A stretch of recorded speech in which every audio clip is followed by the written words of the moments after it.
Saudações a vocês que acompanham este canal, sejam bem-vindos ao PL MMA 139. Dando prosseguimento à nossa série, chegou o momento de entrarmos no livro 11, o penúltimo das Meditações de Marco Aurélio, e falarmos do seu primeiro capítulo ou primeira entrada. Como sempre, nós faremos uso da tradução de Dona Virgínia de Castro e Almeida, que está em domínio público, e também, como sempre, você poderá acompanhar a leitura e a análise que serão feitas ao longo dos próximos minutos por meio da transcrição do trecho que é feita aqui na área de descrição do vídeo. Você sempre pode acompanhar o que será lido e comentado aqui na área de descrição. Então vejamos o que Marco Aurélio deixa anotado de si para si na primeira entrada ou primeiro capítulo do livro 11. 1. Qualidades da alma racional. Vê-se a si mesma. Organiza-se a si mesma. Governa-se a si mesma como quer. Colhe os próprios frutos. Os frutos das plantas, os produtos animais, outros os colhem. Em qualquer momento que a vida chegue ao seu termo, atinge a alma o fim alvejado.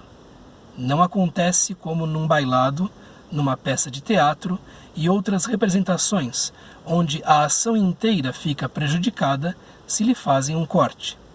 Pelo contrário, em qualquer ocasião, em qualquer lugar que seja agarrada pela morte, a alma tem sempre cumprido e terminado a obra que se tinha proposto e pode dizer: tenho o que me pertence. Além disso, abrange o mundo inteiro e o vácuo que o rodeia e a sua forma. Estende-se até ao infinito do tempo.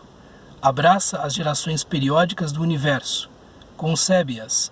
Observa que os que viverem depois de nós nada verão de novo, e os que vieram antes nada viram além do que nós vemos. Mas que o homem que viveu 40 anos, se tem alguma inteligência, viu de certo modo tudo o que foi e será, porque é sempre a mesma coisa. E é também próprio da alma racional amar o próximo, e também lhe são próprios a verdade, o pudor, o respeito de si mesma acima de tudo, o que é igualmente atributo da lei. Assim, uma razão firme em nada difere das razões da justiça.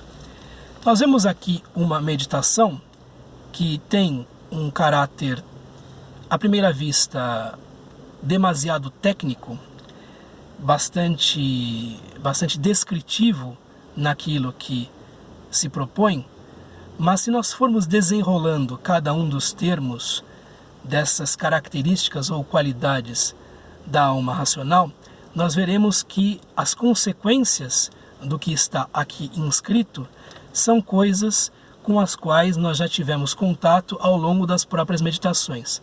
Muitas dessas características da alma racional aqui elencadas já deram aso, já deram ocasião ao desenvolvimento dos chamados exercícios espirituais, isto é, das reflexões e meditações e sessões interiores, por assim dizer, que nós vemos ao longo do Diário Filosófico Espiritual de Marco Aurélio.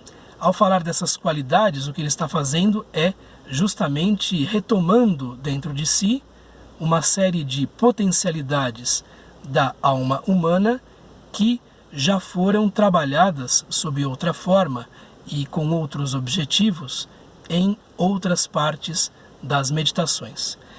O que ele chama de qualidades da alma racional é justamente o que é próprio, né, o apanágio da alma que é lógica, né, que segue o logos. O que nós temos no grego é uma estrutura bastante simples, né? Ta idia tes logikes psyches, o que é próprio da alma racional, que é lógica, que segue o logos, né?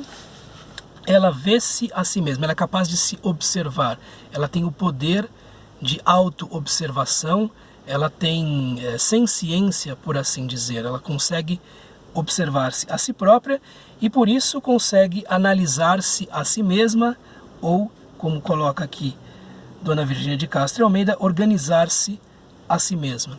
Então ela é capaz de moldar-se a si própria, ela é capaz não apenas de observar aquilo que ela mesma faz e produz, mas também de modificar-se segundo as suas próprias faculdades. Governa-se a si mesma como quer.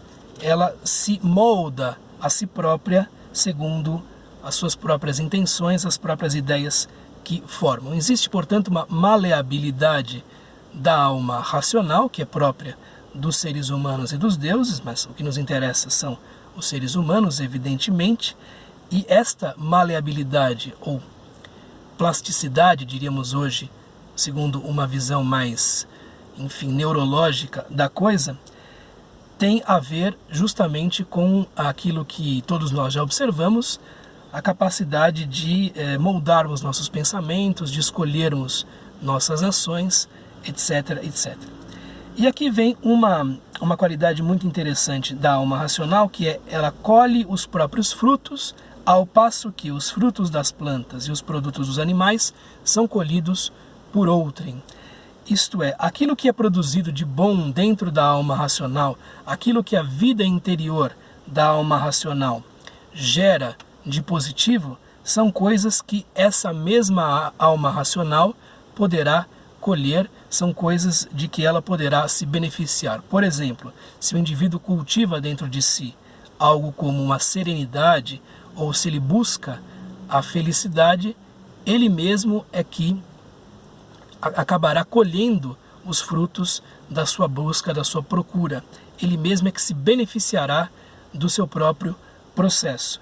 E não apenas isso, porque um indivíduo que busque o que é melhor, que busque tudo aquilo que, por exemplo, a filosofia estoica promete por meio do seu condicionamento, por meio das suas técnicas, dos seus exercícios, como diria Pierre Hadot, espirituais, também são coisas que poderão beneficiar os indivíduos que rodeiam esta pessoa. Também são coisas que terão um efeito benéfico em torno daquele que busca a sabedoria.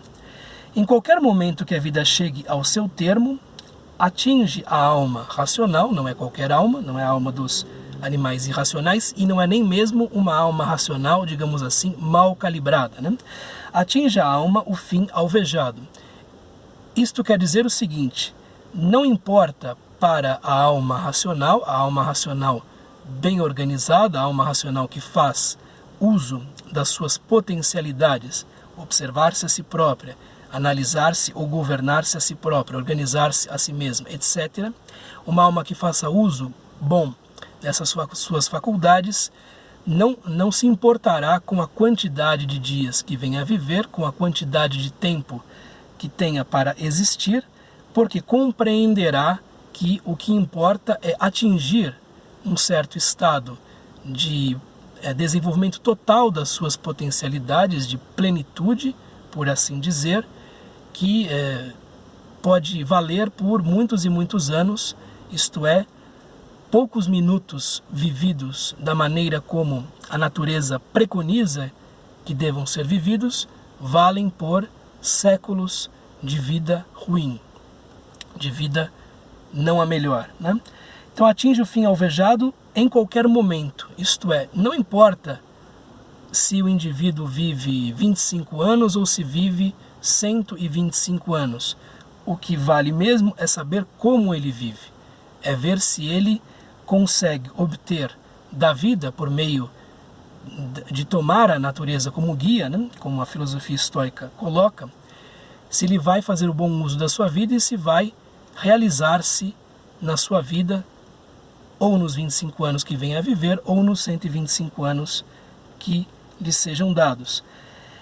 E isso não acontece como num bailado, numa peça de teatro e outras representações. Aqui vai se comparar a vida humana, né, the real thing, a coisa para valer, com representações nas quais nós vemos que o papel de um personagem, de um caráter, né, ali representado, só vai ser plenamente desenvolvido se efetivamente o roteiro for seguido, né? e outras representações nas quais seria melhor do que onde, a ação inteira fica prejudicada se lhe fazem um corte.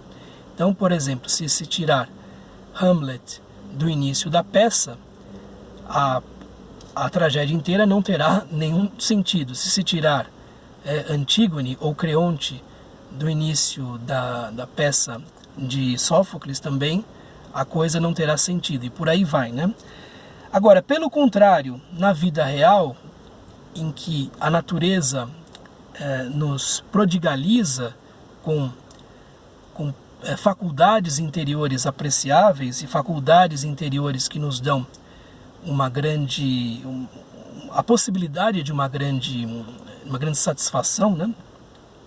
Em qualquer ocasião, em qualquer lugar que seja agarrada pela morte, a alma tem sempre cumprido terminado a obra que se tinha proposto, em termos ideais, digamos assim, né? Evidentemente que há pessoas que desperdiçam a sua vida, há pessoas que não são capazes de inteirar-se desta realidade e levá-la às últimas consequências, não são capazes de tomar sua própria alma racional como algo que deva ser levado a sério e que seja uma fonte de benesses, enfim, coisas benéficas.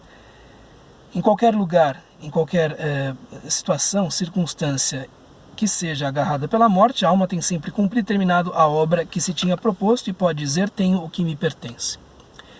Isto é, em termos ideais, o sábio, por exemplo, pode dizer isso com propriedade, porque ele de fato viveu tudo aquilo que a vida tinha a oferecer, retirou da vida todo o sumo que ela tinha para lhe dar, e ele pode exclamar: tenho o que me pertence.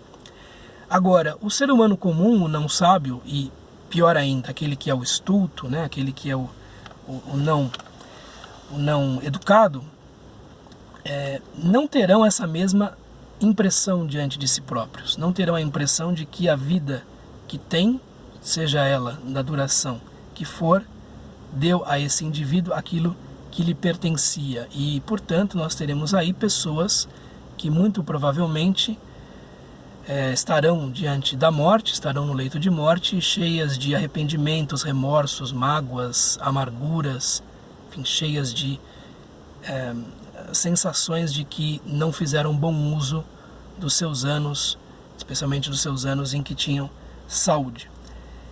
Mas em termos ideais, a natureza dá a cada um, né, aquilo que lhe pertence. Então, deu 25 anos para um, 13 para outro, 85 para outra pessoa, 92 para outro, e cabe ao indivíduo, que quase nunca decide sobre a própria morte, muito raramente decide sobre a própria morte, decidir o que ele vai fazer com a sua própria vida, sabendo que a sua quantidade de tempo disponível é incerta. Então, sabendo-se disso, qual o valor do instante presente? É evidente que o valor do instante presente cresce demais com essa perspectiva da incerteza, né? Da obscuridade, da opacidade do nosso futuro. Além disso, a alma racional abrange o mundo inteiro, entenda-se, cosmos, portanto, o universo inteiro. Ela é capaz de, por meio da imaginação e por meio de certos conhecimentos científicos que já estavam disponíveis de maneira embrionária na época e hoje já estão bastante mais desenvolvidos, embora diante do universo nosso conhecimento seja ínfimo, né? E o vácuo, o vazio que o rodeia, né? Já se sabia que havia vácuo, né, entre os astros naquela época e a sua forma, ou as suas formas, enfim, todas as manifestações da energia e da matéria. Isto é, a alma humana é capaz de transportar-se para fora das suas contingências pessoais e imaginar um universo bastante maior do que ela, imaginar e também calcular muitas vezes formas e astros e relações e, enfim, manifestações de força, de energia e de matéria, e isso dá a esta alma racional a sua própria medida. Isto coloca o ser humano no seu devido lugar. né? E também mostra para o ser humano o valor da sua própria vida. É um valor reduzido comparado ao seu tamanho do universo, mas existente, claramente existente. E também, do ponto de vista do tempo, a alma é capaz de transportar-se para antes e para depois. Nós vemos esses exercícios, de que Pierre Hadot fala muito, né, nas suas obras, sendo propostos por Marco Aurélio a si próprio ao longo das meditações. Tanto esta ideia de desprender-se da sua própria condição de ser humano terráqueo e imaginar-se transportando-se para, enfim, distâncias muito grandes no cosmos, para observar as coisas desde um ponto de vista cósmico e não, enfim, pequeno, mesquinho. E também este exercício de olhar as gerações anteriores e as gerações que virão depois e imaginar uma certa estabilidade dos comportamentos humanos, uma certa repetição de certos padrões, perdão, aí é pela repetição, né? Uma certa repetição de alguns padrões que estão sempre lá, porque a natureza humana fundamentalmente não se altera. Abraça as gerações periódicas do universo e as gerações dos seres humanos, né? Concebe-as e observa os que viverem depois de nós, observa que os que viverem depois de nós nada verão de novo, e os que vieram antes nada viram além do que nós vemos. Aqui, justamente, o exercício de olhar para antes e para depois, um olhar retrospectivo e um olhar prospectivo. Mas que o homem, o ser humano que viveu 40 anos, se tem alguma inteligência, viu de certo modo tudo o que foi e será, porque é sempre a mesma coisa. E nós temos um trecho que poderia estar no Eclesiastes, né? No livro célebre da Bíblia, atribuído ao rei Salomão, muito posterior na verdade, e inclusive com uma certa porosidade a influências estoicas e epicuristas. Então, o ser humano, quando dotado de uma certa inteligência, que Marco Aurélio percebe que nem todos alcançam isso, né, infelizmente, percebe, né, de certo modo, se chegou até uma certa idade, que há uma repetição nos padrões da vida e que esta repetição pode ser estendida para aquelas gerações que ele não conheceu, que vieram antes de nós, e para gerações que nós não conheceremos porque nascerão depois. Meu pai dizia, a vida é um déjà vu constante, né? Então a gente começa a perceber que as coisas se repetem, né? Há às vezes um certo marasmo mesmo, né? A filosofia estoica certamente é algo que procura combater esse marasmo, essa noção de que esta repetição produz um não sentido ou uma falta de propósito na vida, porque a repetição é simplesmente natural, né? É algo que está aí. E contanto que não seja uma espécie de marasmo tétrico, né? Porque a tetricidade do marasmo muitas vezes vem do fato de que vão morrendo pessoas que não são caras, pessoas que são referências culturais, intelectuais, artísticas, e isso vai nos deixando um pouco mais sozinhos, né, no mundo, contanto que não seja assim, a coisa não seja percebida desta maneira. A vida, na sua repetição, pode ser não apenas tolerada, mas também bem vivida. E aqui o final diz o seguinte: e é também próprio da alma racional amar o próximo, né? Amar o seu semelhante.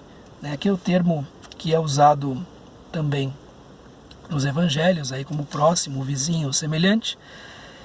E também lhes são próprios a verdade, a aletheia e o pudor, ou o senso de honorabilidade, ou o senso de respeito de si, por si próprio, a famosa aidos, né?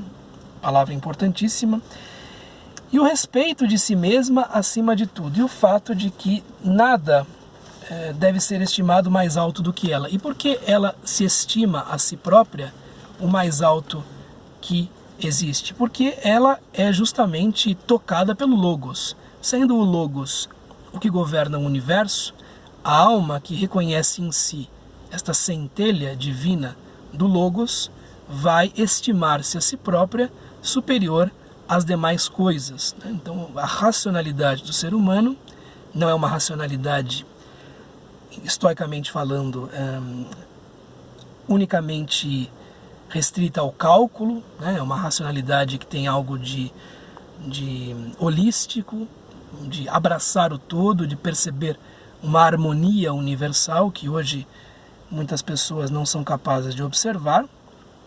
Portanto, não é uma racionalidade restrita a um pensamento calculador, né, como diria Heidegger. Então, o respeito de si mesmo acima de tudo, porque eu respeito a própria racionalidade, respeitando-se essa racionalidade interior, respeita-se o que está fora e a harmonia racional exterior, né? Então, o conhecer-se a si mesmo é conhecer o universo, e o conhecer o universo é conhecer-se a si mesmo. E há uma conversibilidade entre essas operações. O que é igualmente atributo da lei, do nomos universal, da lei universal, da lei natural, da lei que rege tudo quanto existe. E aqui uma sentença, uma afirmação interessante: assim, uma razão firme em nada difere das razões da justiça. Mais propriamente, nós temos o seguinte, né, que o logos orthos, portanto, a razão reta é aquela razão que permite ao indivíduo buscar a sua própria areté, buscar a sua própria virtude, aquela razão calibrada corretamente e que dá a esse indivíduo a possibilidade de encontrar o bem, de encontrar a paz interior, de encontrar a serenidade, etc, etc, está sendo igualada ao logos dikaiosynes, a razão da própria justiça. Por que se está equiparando uma coisa a outra? Porque a razão que é capaz de organizar o indivíduo interiormente é a mesma razão que é capaz de fazer o indivíduo viver bem com os seus semelhantes, de buscar a dikaiosyne, de buscar a justiça nas suas relações pessoais e, de um certo modo, aí, por meio de uma comunicação a partir de si próprio, de, enfim, fertilizar a sociedade com o seu próprio comportamento, digamos assim, enfim, tentar contagiar as pessoas com a sua própria busca da justiça. Então, esta mesma razão que rege a alma bem organizada é a razão que rege as relações político-sociais e a mesma razão que rege o cosmos. Nós vemos aqui uma equiparação, uma igualdade que nos lembra aquilo que Platão, por exemplo, propõe por outras vias na República. Ele vai dizer que a mesma justiça que está no indivíduo e que lá na República permite que esse indivíduo dome as partes irracionais da alma por meio da sua parte racional, se verá, terá a sua contrapartida na própria República, em que o rei filósofo vai organizar a ação político-social, e essa mesma razão está no próprio cosmos, porque há uma governança das coisas por meio dela. Então nós vemos aí que o microcosmo e o macrocosmo, né, segundo muitos filósofos gregos, têm relações muito estreitas entre eles, e o mesmo tipo de ferramenta que nos serve interiormente serve também ao próprio universo para organizar-se. É o que eu tinha a lhes dizer a respeito desta meditação, e nós continuamos a leitura do livro 11 no próximo PL MMA. Um abraço, até mais. Tchau.